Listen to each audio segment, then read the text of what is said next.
Hey yo, what's up with it, you little beautiful sons of bitches? It's your boy Oxy coming at you back again with another MMA Monday. Now, the last one I covered the UFC 289 and I kind of fucked up. What I should have done was just getting you guys prepared. The transition from my regular audience to the MMA audience, right? So, this is a beginner's UFC guide.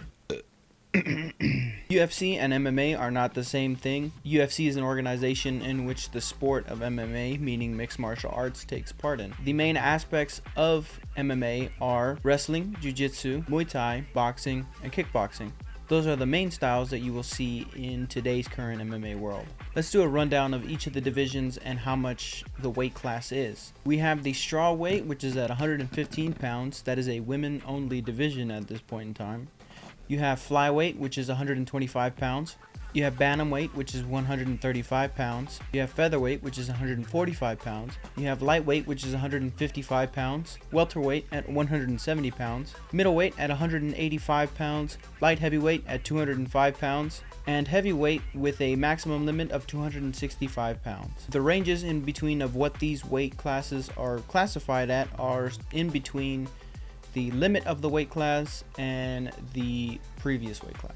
For example, a middleweight can range anywhere from 170 pounds to 185. That means if you come in at 176, you are a middleweight. 99.999% of the time, you're going to see a fighter come in at that very upper limit of the weight. This is what's called cutting weight. A fighter will dehydrate themselves and take out all of the water of their body to make the certain pound limit on the scale about 36 hours before the fight. During that 36 hours, after they've weighed in, they proceed to rehydrate again and gain the weight that they previously lost, which in turn gives the fighter a size advantage. Regular competition matches are 3 rounds, 5 minutes each. Championship or main event matches are 5 rounds for 5 minutes. Here are the terms that you might hear often and you don't know what they are. When the two fighters are done with their match and neither of them has either been submitted or knocked out, they go into a decision. A unanimous decision means that all 3 judges voted for one fighter to win. A split decision means that one judge differed from the other. You'll hear terms like a majority draw, where 2 judges agree that the fight was a draw and one judge went the either way. On to the champions of each division. For strawweight, there's only a women's division. The current champion is Zhang Weili. Her next fight is at UFC 292 against Amanda Lemos. For flyweight, we have both the men's and women's division, so I will run through both of the champions. For the women's division, we have Alexa Grasso. There has not been a fight scheduled for her as of now, but she will likely be facing Valentina Shevchenko by the end of the year. For the men's division, we have Brandon Moreno. He is set to fight at UFC 290 against Alexandre Pontoja. For the bantamweight division, the women's title is currently vacant with the retirement of Amanda Nunes at UFC 289.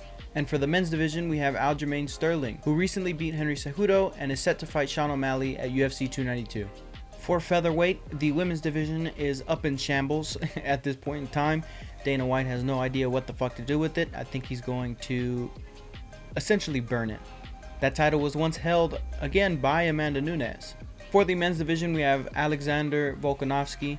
He will be facing interim champion Yair Rodriguez at UFC 290. Next up, we have the 155-pound division. For lightweight, we have Islam Makhachev, who is likely to be rematching Charles Oliveira. However, a fight date has not been disclosed, as Charles just recently won his last fight, like last week.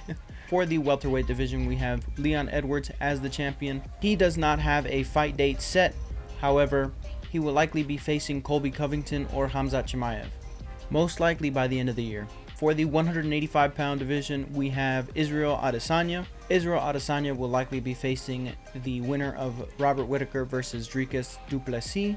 Israel and Robert Whittaker have actually already fought twice, Israel being victorious in those last 2 fights. For the 205-pound division, we have Jamal Hill, whose fight is actually kind of up in the air. Currently, the former champion Jiri Prohaska had to vacate his championship due to a shoulder injury, and Jamal Hill kind of just doesn't want to wait for him.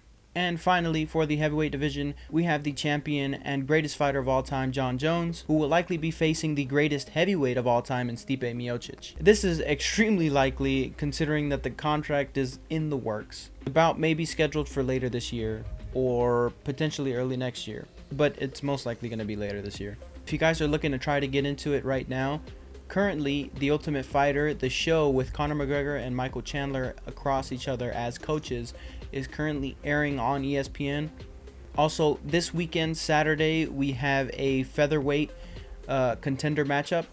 It is a fight night, so there will be no championship belt on the line. Josh Emmett versus Ilya Torpuya, I don't know. With the co-main Amanda Rimes versus Macy Barber. These are two fights that you really want to keep an eye out for, considering they can be determining who gets the championship shot next.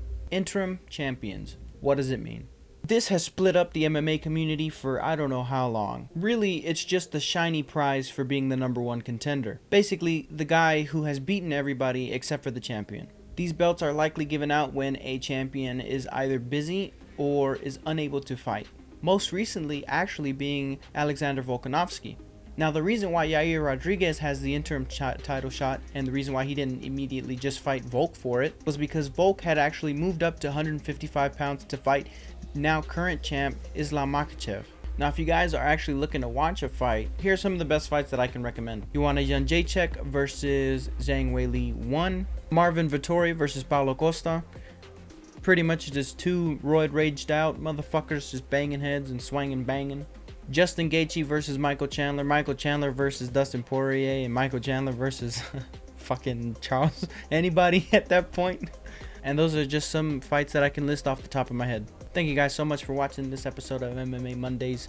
I hope you guys are kind of enjoying it. And I hope this kind of helped you at least understand what's somewhat going on.